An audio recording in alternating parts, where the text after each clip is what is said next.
দক্ষিণ আফ্রিকা বনাম ভারত আজকের ম্যাচ টি-20 বিশ্বকাপ 2024 একাদশ ফাইনাল পিচ রিপোর্ট প্রথম সেমিফাইনালে আফগানিস্তানকে 9 উইকেটে হারিয়ে দক্ষিণ আফ্রিকা তাদের প্রথম টি-20 বিশ্বকাপের ফাইনালে উঠেছে।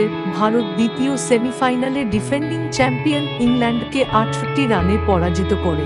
দক্ষিণ আফ্রিকা বনাম ভারত ফাইনাল ম্যাচ টি-20 বিশ্বকাপ 2024 venue Kensington Oval, Bridgetown, Barbados. ভারতীয় সময় রাত 8 অনুষ্ঠিত হবে। দক্ষিণ আফ্রিকা বনাম ভারত পিচ রিপোর্ট বার্বাডোসের কেনসিংটন ওভালের পিচ ম্যাচের একটি সকালের খেলা যা সূর্য ওঠার সাথে সাথে জিনিসগুলিকে ধীর করে দিতে পারে। স্পিনাররা এখানে বোলিং উপভোগ করবে কারণ পিচ শুষ্ক হবে এবং একটি অসম বাউন্স থাকবে। খেলার সময় বাতাসও একটি ফ্যাক্টর হবে, স্পিনাররা বেশি টার্ন পাবে না। দক্ষিণ আফ্রিকা একাদশ Quinton de Kock, Reeza Hendricks, Aiden Markram, অধিনায়ক Tristan Stubbs, Heinrich Klaasen, David Miller, Marco Jansen, Keshav Maharaj, Kagiso Rabada, Anrich Nortje, Tabraiz Shamsi. Bharat একাদশ রোহিত শর্মা, অধিনায়ক বিরাট কোহলি, সূর্যকুমার যাদব, রবীন্দ্র জাদেজা, শিবাম দুবে, হার্দিক পান্ডিয়া, অক্ষর প্যাটেল, জাসপ্রীত বুমরাহ, আশদীপ সিংহ, কুলদীপ যাদব, ঋষভ পন্থ।